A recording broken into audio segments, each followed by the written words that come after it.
신약성경 98면에 있습니다. 누가복음 6장 12절에서 16절 봉독해 드립니다. 이때 예수께서 기도하시러 산으로 가사 밤이 새도록 하나님께 기도하시고 밝음에 그 제자들을 부르사 그 중에서 12를 택하여 사도라 칭하셨으니 곧 베드로라고도 이름을 주신 시몬과 그의 동생 안드레와 야고보와 요한과 빌립과 바돌로메와 마테와 도마와 알페오의 아들 야고보와 셀롯이라는 시몬과 야고보의 아들 유다와 예수를 파는 자 될 가룟 유다라. 누가복음 5장 1절부터 오늘 읽은 6장 16절까지는 이제 제자들을 세우신 일이라는 주제로 묶일 수 있는 단락입니다. 이제 그 일에 대한 그 결론, 마무리가 오늘 읽은 본문에 있는 것처럼 12제자를 세우신 일이지요. 12절에 보시면 예수님께서 그 기도하시러 산으로 굳이 가셔서 밤이 새도록 하나님께 기도하셨다라고 되어 있습니다. 이 일을 보면 지금 예수님께서 굉장히 중요한 어떤 일을 이제 앞두고 계신 것을 이제 짐작할 수 있겠죠. 그렇게 기도하시고 나서 13절에 보면 이제 그분을 따르던 사람들, 제자들을 부르셨는데 이제 그 중에서 12를 따로 세우셨다라고 되어 있습니다. 그래서 그들을 사도라고 칭하셨는데 이 사도란 말은 이때 처음으로 칭하셨는지 아니면 나중에 사도라고 칭하여지는 사람들이 이들이었다라고 얘기하는 것인지는 이 본문만으로는 확정적으로 말할 수는 없습니다. 하지만 사도라고 우리가 알고 있는 중요한 제자들이 세워졌다는 것은 여기 이제 분명히 나와 있었죠. 그러니까 예수님께서 기도하셨다는 내용이 성경에 여기저기 많이 나와 있지는 않은데 굳이 밤을 새도록 기도하시고 그 12명을 뽑으셨다라는 말을 보면 이 제자들을 따르는 사람들이 많이 있었지만 우리가 알고 있는 12제자를 택하여 세우시는 일은 아주 예수님께 중요했던 일인 것 같습니다. 제자 세우는 일이 예수님께 왜 그리 중요했을까 이제 생각을 이제 해볼 수 있겠죠. 과연 제자들은 무슨 일을 위해 부름을 받았길래 예수님께서는 무슨 일을 하려고 하시기에 제자들까지 뽑으셔야 했는가 생각해 볼 수 있습니다. 자, 제자들이 무슨 일을 하게 될 것인지에 대한 것은 앞에 힌트가 한번 나온 적이 있었죠. 5장 10절로 한번 가보시죠. 5장 10절에 그 베드로에게 하셨던 말씀이 있습니다. 10절에 보면 예수께서 시몬에게 이르시되 무서워하지 말라 이제 후로는 내가 사람을 취하리라 라는 말씀을 이제 하십니다. 자, 너는 사람을 취할 것이다. 이것이 이제 예수님께서 그 베드로를 부르시면서 내가 하게 될 일이라고 소개하신 내용이죠. 내가 사람을 취하리라라는 이 취하리라라는 말은 다른 성경에는 내가 사람을 낚으리라 이렇게 번역되기도 합니다. 자, 여기서 많이 듣던 말 아닙니까? 자, 여러분 수동태로 낚였다에 해당하는 단어죠. 여러분 낚였다 그러면 어떤 느낌이 드십니까? 우리에겐 별로 좋은 어감이 있는 것 같지는 않습니다. 자, 그러면 이 본문을 우리가 어떻게 이해하면 좋을까 생각해 볼 수 있겠죠. 베드로는 무슨 일 때문에 낚였을까? 예수님께서는 과연 무슨 일을 하려고 그를 사람 낚는 일에 부르신 걸까 하고 묻게 되겠죠.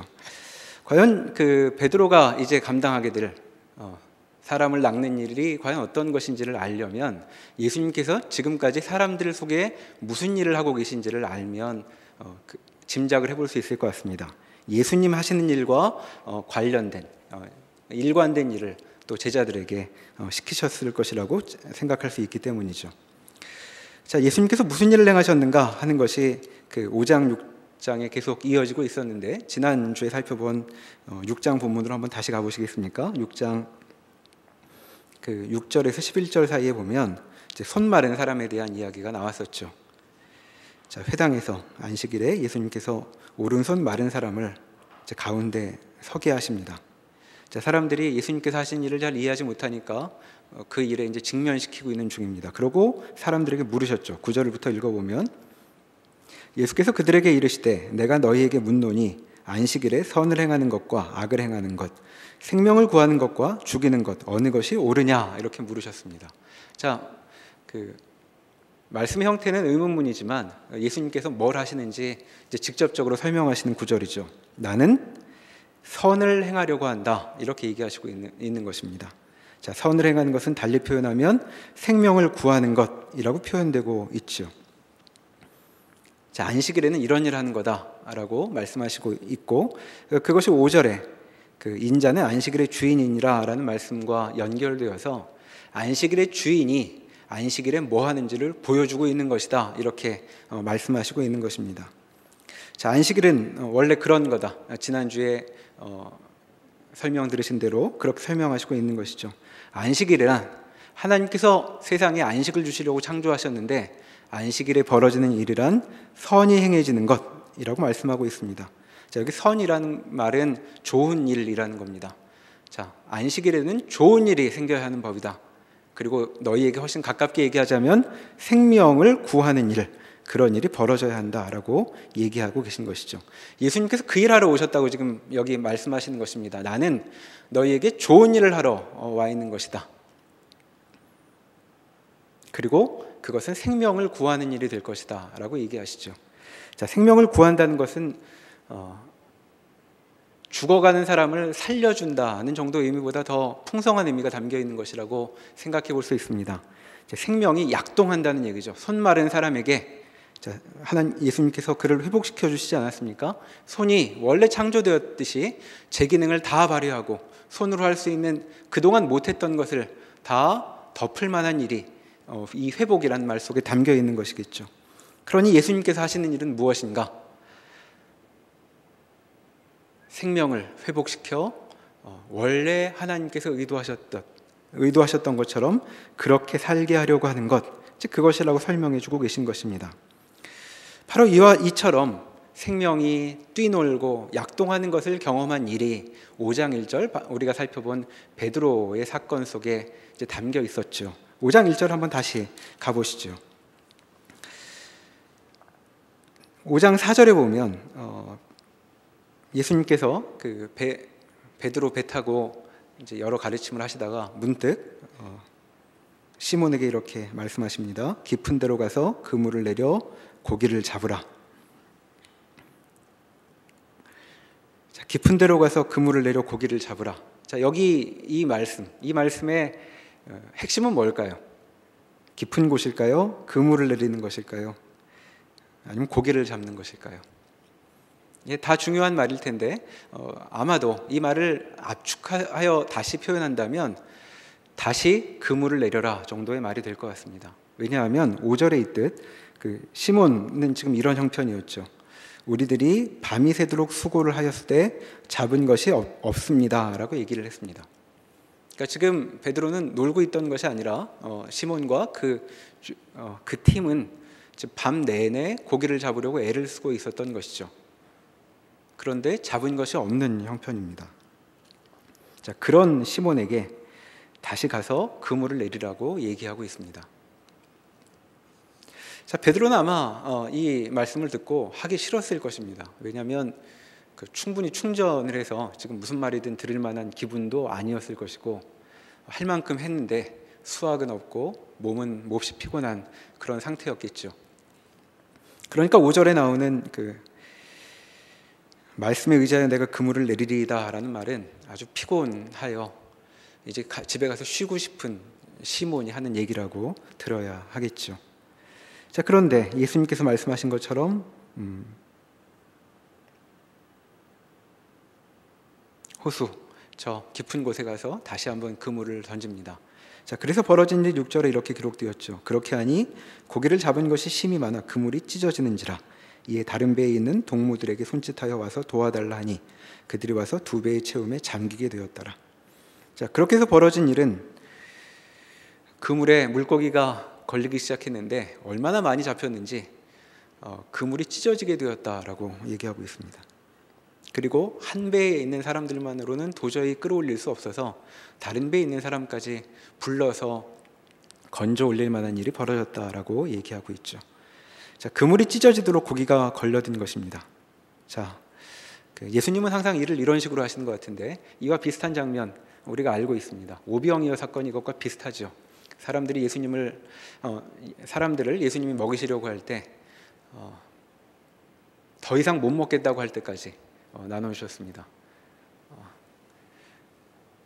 어찌나 많이 나눠주셨는지 여러 광주리가 남았다고 성경은 기록하고 있죠. 지금 비슷한 장면입니다. 아마 베드로는 그물이 찢어지도록 고기를 낚고 싶은 계획은 없었을 테죠. 그리고 더더군다나 전날 아무것도 못 잡은 형편에 다시 그물까지 던지면서 이런 기대는 하지 않았을 것입니다. 그런데 예수님께서 말씀하시니 그에게 차고 넘치는 예상을 뛰어넘는 일이 벌어졌다라고 여기 얘기해주고 있죠. 자, 이것이 바로 예수님께서 사람들 가운데 행하실 때 벌어지는 일이었다고 우리에게 알려주고 있는 것입니다. 자, 베드로의 이 장면은 6장에서 읽은 손 마른 사람의 처지와 아주 비슷하다고 말할 수 있을 것입니다. 손이 있지만 그 손으로 아무것도 할 수 없는 사람에게 예수님께서 건강을 돌려주셨던 것처럼 그물을 가지고 있으나 아무것도 할 수 없었던 이 어부에게 그물이 찢어지게 물고기를 가져다 주신 일, 그것이 이제 예수님께서 하신 일이었죠. 그러니까 베드로 자신이 지금 손 마른 사람이 겪었던 것 같은 일을 겪고 있는 것입니다. 그처럼 손이 마른 것과 같은 상태에 있는 그런 사람을 불러 회복시키는 일이 지금 이 베드로라는 제자를 첫 번째 부르시는 사건에서 이제 기록된 것이죠. 자, 그리고 베드로에게 하신 말씀이 그거였습니다. 너는 이제 사람을 취할 것이다. 자, 이런 경험을 한 사람이 사람들 만나서 하게 될 일은 바로 예수님께서 하신 일, 그런 일이었겠죠. 10절에 내가 사람을 취하리라 라는 말 앞에 보면 2번이라고 각주 표시가 있습니다. 밑에 가보시면 사로잡으리라 라고 번역할 수도 있다고 되어 있죠. 그러니까 내가 사람을 사로잡을 것이다, 이런 얘기입니다. 자, 이건 무슨 얘기일까요? 죽이려고 잡는 게 아니라 살리려고 잡으라는 얘기입니다. 그러니까 제자들이 가서 할 일은 어디선가 설득을 잘해서 정신을 쏙 빼놓게 해가지고 잡아 먹으려고 하는 일이 아니고 살아있는 사람을 불러내서 더 제대로 살게 하는 일, 하나님께서 주시는 이런 회복을 가득 경험하게 하는 일, 그 일을 위해 부르신다는 것을 우리가 첫 번째 사건을 통해 알 수 있죠. 자, 이와 같은 예수님의 행하시는 일을 보고 8절에 보면 베드로는 이런 반응을 보였습니다. 예수의 무릎 아래 엎드려 이르되 주여 나를 떠나소서 나는 죄인이로소이다, 이렇게 얘기하죠.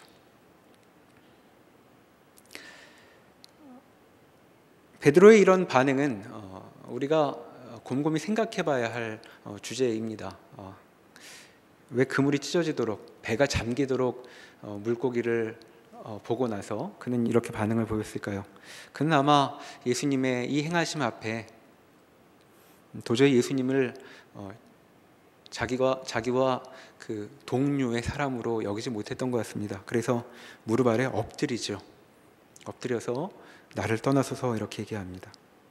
그리고 자신이 죄인이라고 얘기하고 있죠. 자, 예수님께서 넘치도록 은혜를 부어주실 때 이 은혜를 받은 사람은 참 기묘하게도 저를 떠나주십시오, 저는 이런 은혜를 받을 만한 그런 존재가 아닙니다 라고 고백하고 있는 것입니다.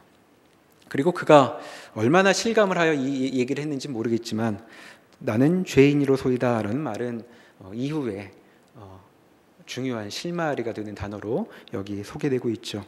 뒤에 보면 중풍병자 사건 기억나시죠? 5장 17절부터 나와 있는 사건 보면 앞에서 이제 본문으로 다뤘었는데 병 나으러 온 사람에게 예수님께서 하신 말씀은 너 나았다라는 말씀이 아니고 내 죄 사함을 받았느니라 라는 말씀이었습니다. 이걸 보면 예수님께서 이와 같은 회복을 나눠주시는 것은 그저 사람들이 바라는 어떤 소원을 이루어주는 것, 문제를 해결해주는 것보다 더 깊은 차원의 의미가 있다는 것을 우리가 짐작해 볼 수 있게 하는 것이죠. 그러나 오늘은 이 죄에 대한 이야기를 할 틈은 없을 테니 이 부분은 나중에 기회가 되면 좀 더 생각해 보기로 하고 다른 이야기들을 따라 가보기로 하십시다. 베드로의 사건은 베드로 인생의 한 장면에 대한 얘기라고 말할 수 있습니다. 그가 어부로 사는 일, 거기에는 물고기를 많이 잡았던 일도 있고 보통 잡았던 일도 있고 도무지 잡을 수 없었던 적도 있었겠죠. 그런 어부로서의 살아가는 일 가운데 어떤 한 장면을 보여주는 것이었습니다. 전날 아무것도 잡을 수 없는 그런 형편일 때 예수님이 다가오시면 벌어졌던 일에 대한 것이었죠. 그런데 5장 12절에 보시면 이제 베드로는 인생의 한 장면에 그런 일을 겪었다면 인생이 통째로 전날 아무 물고기를 잡지 못했던 것과 같은 상황에 있는 사람의 이야기가 나옵니다. 5장 12절에 보면 이렇게 시작이 되죠. 예수께서 한 동네에 계실 때에 온몸에 나병 들린 사람이 있어 예수를 보고 엎드려 구하여 이르되 주여 원하시면 나를 깨끗하게 하실 수 있나이다 하니 예수께서 손을 내밀어 그에게 대시며 이르시되 내가 원하노니 깨끗함을 받으라 하신대 나병이 곧 떠나니라.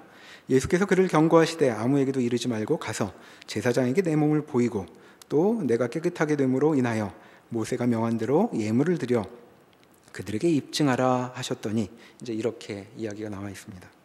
자, 나병 환자 고치신 이야기인데 자, 나병이 어떤 의미인가 우리가 잘 생각해 볼 필요가 있습니다. 밑에 예수님 말씀 보면 제사장에게 몸을 보여서 모세가 명한 대로 내 몸이 나았다는 것을 입증받으라라는 말씀을 하시는데 이것은 레위기에 나와 있는 말씀을 염두에 두고 하시는 얘기죠. 레위기 13장으로 한번 가보십시다. 구약 164면입니다.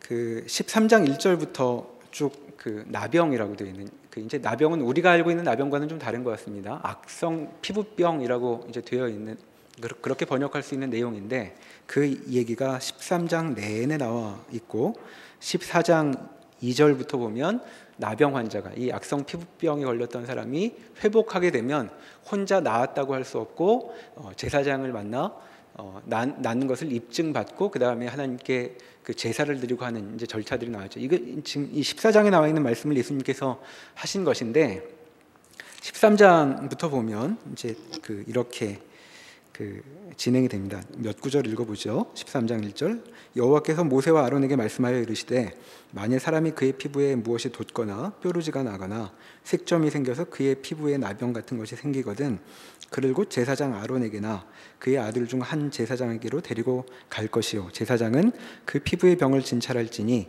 환부의 털이 휘어졌고 환부가 피부보다 우묵하여졌으면 이는 나병의 환부라 제사장이 그를 진찰하여 그를 부정하다 할 것이요 라고 되어 있습니다. 세세한 내용이 나와 있지만 그 나병 맞으면 부정하다라고 판결 내리라는 얘기입니다. 결론이 벌써 3절에 나오는데 13장이 굉장히 길죠. 왜 긴지 나중에 한번 집에 가서 읽어보십시오. 거기 보면 나병이라고 판정해야 되는데 일단 그 악성 피부병이라고 판정하고 나서 7일 후에 다시 봐라. 그때 봤더니 아닐 수도 있다. 그러면 피부병이라고 판결하지 말고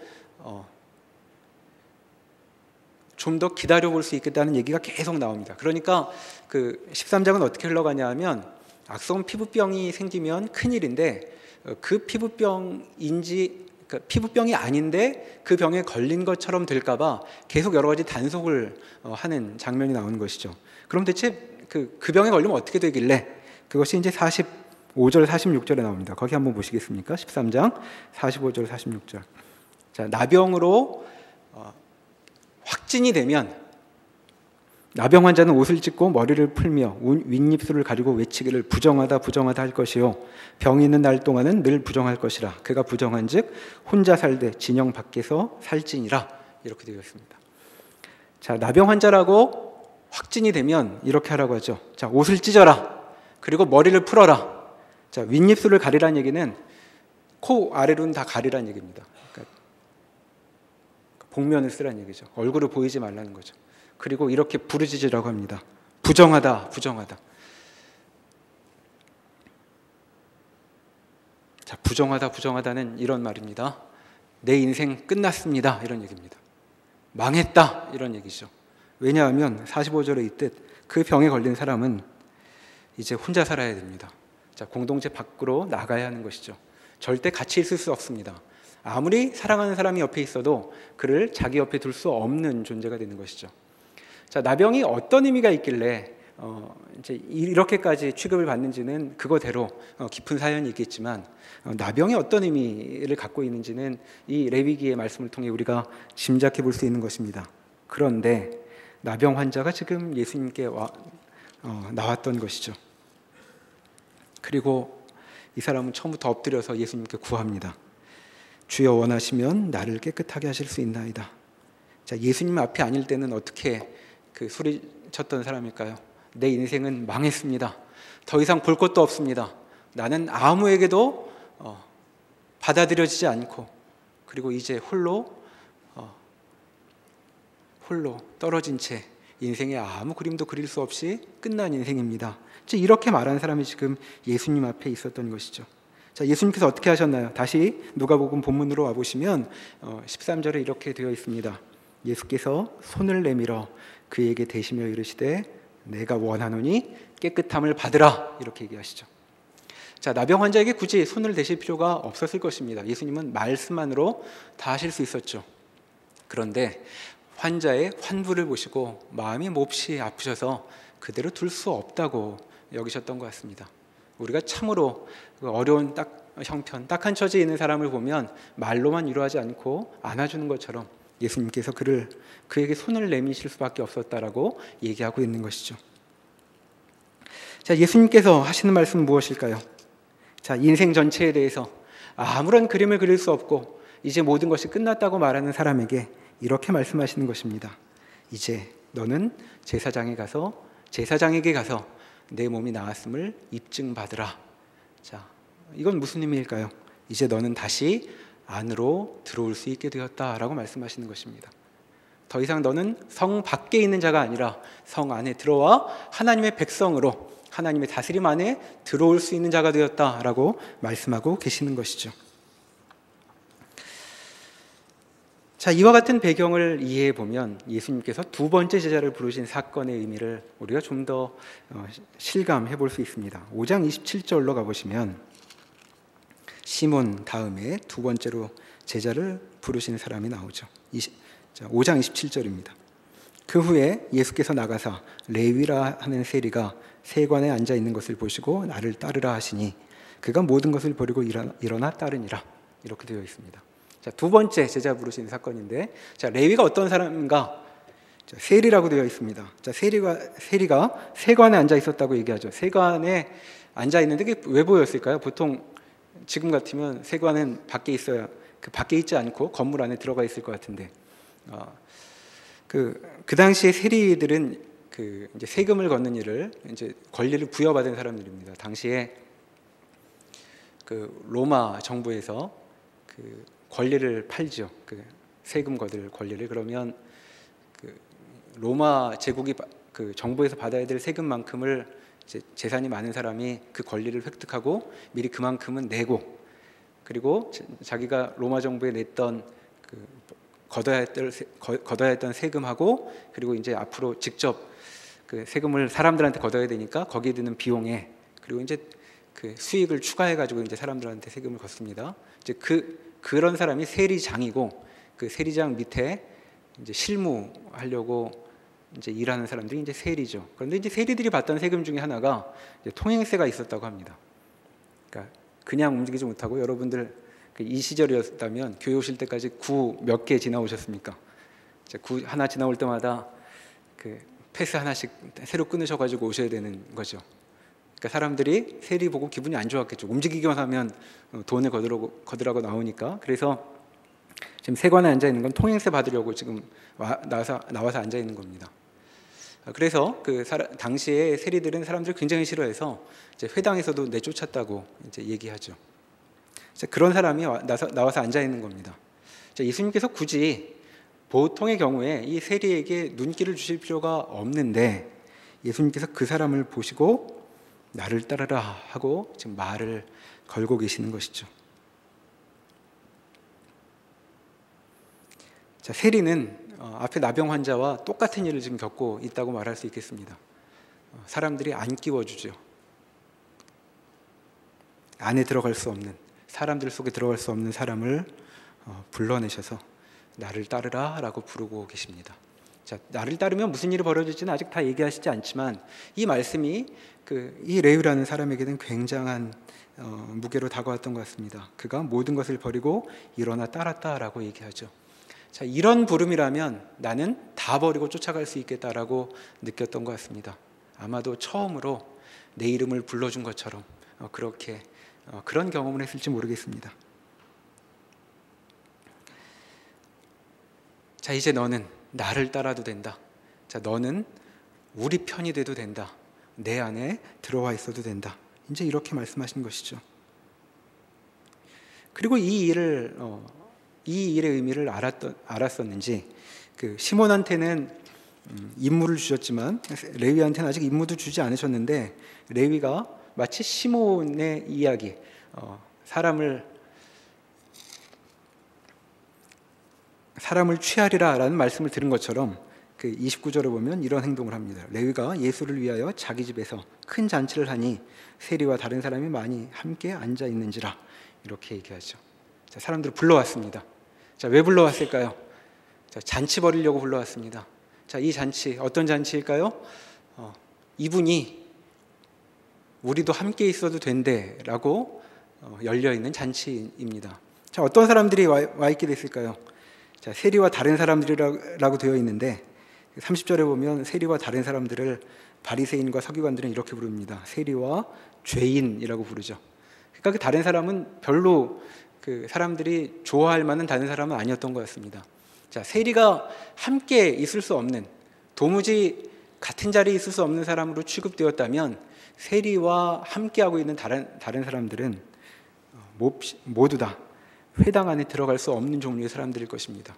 그러니까 어디 이런 사람들만 와 있나 싶은 그런 종합 선물 세트 같은 사람들이 지금 이 잔치에 다 모여 있었던 것이죠. 그러니까 아마 평범한 사람들이었다면 이 잔치에 와서 지금 바리새인과 서기관들 얘기가 그런 것이죠. 예수님하고 사람들이 많이 모여 있는데 그 문 열어보고 사람이 아무도 안 왔네. 이제 이런 사람들이 모여 있는 겁니다.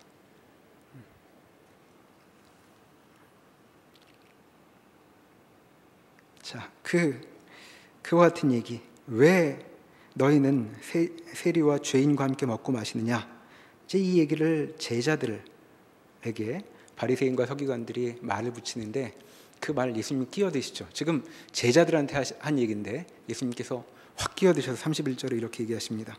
예수께서 대답하여 이르시되 건강한 자에게는 의사가 쓸데없고 병든 자에게라야 쓸데있나니 내가 의인을 부르러 온 것이 아니요 죄인을 불러 회개시키러 왔노라 이렇게 얘기하십니다.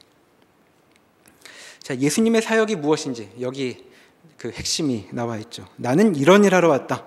자, 이런 사람들을 찾으러 왔다라고 얘기하고 계십니다. 병든 사람들. 난 의사로 병든 사람들에게 온 것이다. 자, 의사가 병든 사람들에게 하면 뭐 하려고 하는 걸까요? 회복시켜 주려고 하는 거겠죠. 자, 환자하고 어울리려고 오는 게 아니라 그들을 그대로 두지 않고 이 사람들을 원래의 건강한 모습으로 돌려놓기 위해서 왔다고 지금 얘기하시고 있는 것입니다. 그리고 다시 한번 이 병든 자의 의미를 얘기하시죠. 이들을 죄인이라고 얘기하고 계십니다. 그러니까 누가복음에서 지금 죄인이라는 말을 얘기할 때 우리는 왜 굳이 이 죄라는 얘기까지를 하고 있는지 앞으로 읽어가면서 곰곰이 생각해 봐야 할 것입니다. 자, 예수님께서 하신 일, 이런 일이었죠. 이런 사람들을 찾아가는 것이라고 말씀하셨습니다. 그리고 제자들이야말로 그런 사람들의 표본이었다라고 지금 누가복음 5장은 우리에게 이야기를 시작했던 것입니다. 바로 너희야말로 이런 일을 겪은 당사자들이다. 그리고 이들에게 말씀하십니다. 이제 너희가 사람을 낚을 것이다. 자, 이건 무슨 말일까요? 너희에게 벌어진 그 일은 너희에게만 벌어질 것이 아니라 이 세상의 다른 사람들에게도 마찬가지로 이루어질 일이다.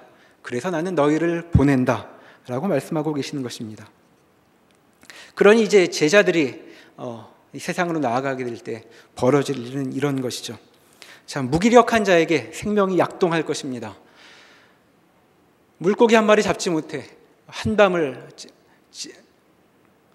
그대로 떠나보냈던 어부에게 물고기가 그물이 찢어지도록 주어지는 일, 그런 일이 생길 것이라고 얘기하고 있습니다. 자, 삶 자체가 파손되어 박살이 난 것 같은 나병 환자에게 예수님께서 오실 때 생명이 불어넣어졌던 것처럼 그런 일이 이들을 통해 일어날 것이라고 말씀하시는 것입니다.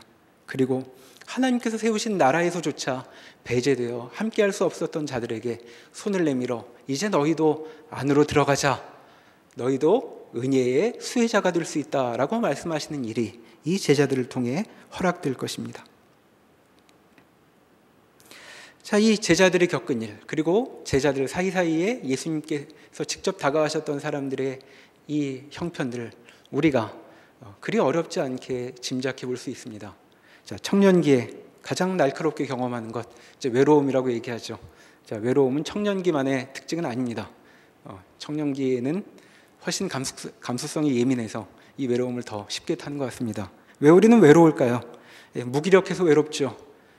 인생을 돌아보니 한 것이 아무것도 없습니다. 그리고 앞을 돌아보니 앞을 봐도 소망할 것이 많이 있는지 잘 모르겠습니다. 한 해 한 해 나이가 들 때마다 내 가능성은 더 좁아지는 것 같고 내 어깨를 누르는 과거의 무게는 더 무거워집니다.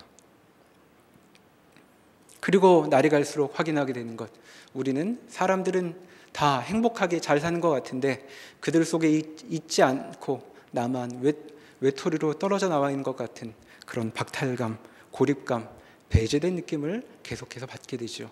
그래서 우리는 외롭습니다. 그리고 삶이 고통스럽고 하루하루가 잿빛인 것 같죠. 자, 그런 우리에게 예수님께서 오신 것입니다. 내 인생은 그렇게 무기력하게 끝날 것 아니다. 자, 갖고 있는 것 다 가지고 와봐라. 내가 이 정도만 갖추면 좋겠다고 말하는 그물 내와라.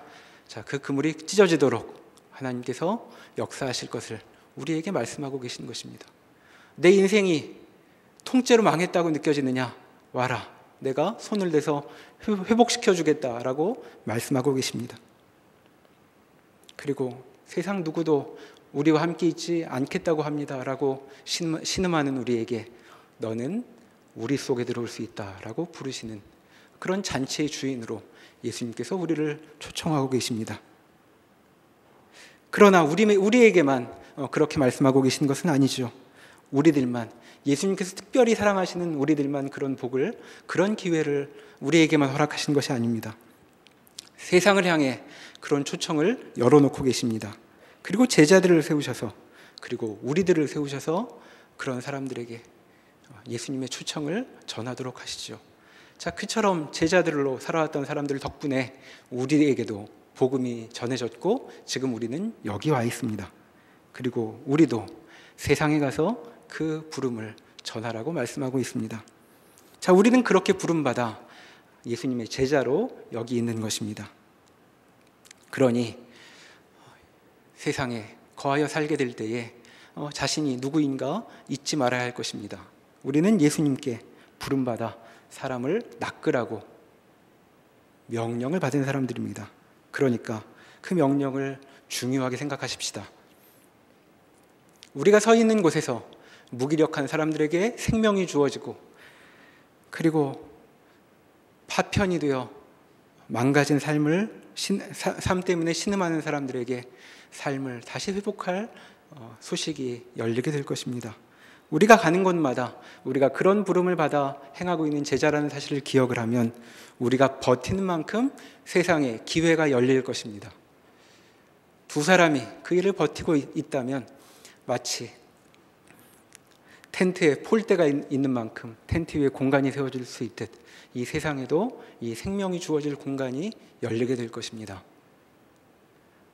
자, 나 혼자 하나님께 은혜를 받는 일로 족할 때가 아닙니다.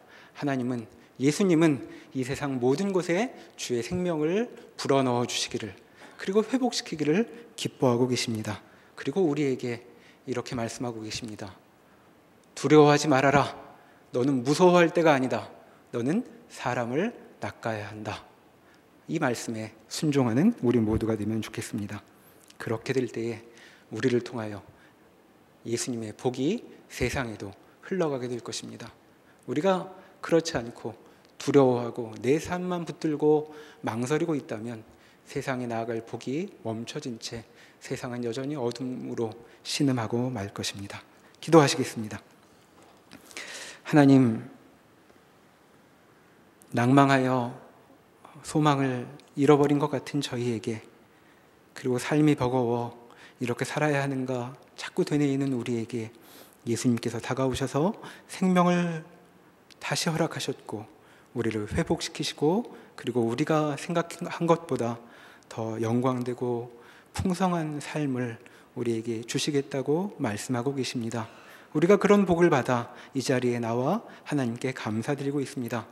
그런데 예수님께서는 우리에게만이 아니라 더 많은 사람에게, 이 세상에 신음하는 모든 이에게 이 복을 나누어 주고 싶어 하십니다. 그래서 우리도 부르셨습니다. 하나님, 주의 말씀에 순종하여 우리도 이 세상에 하나님께서 주시는 생명을 나누는 자들이 되게 하여 주십시오. 그리하여 우리가 속한 곳마다 삶의 넉넉함을, 인생의 복됨을, 생명의 부요함을 사람들이 맛보는 그런 기적이 우리의 삶 가운데 풍성히 펼쳐지는 것 맛볼 수 있도록 주님, 저희의 발걸음 인도하여 주시옵소서. 예수님의 이름으로 기도합니다. 아멘.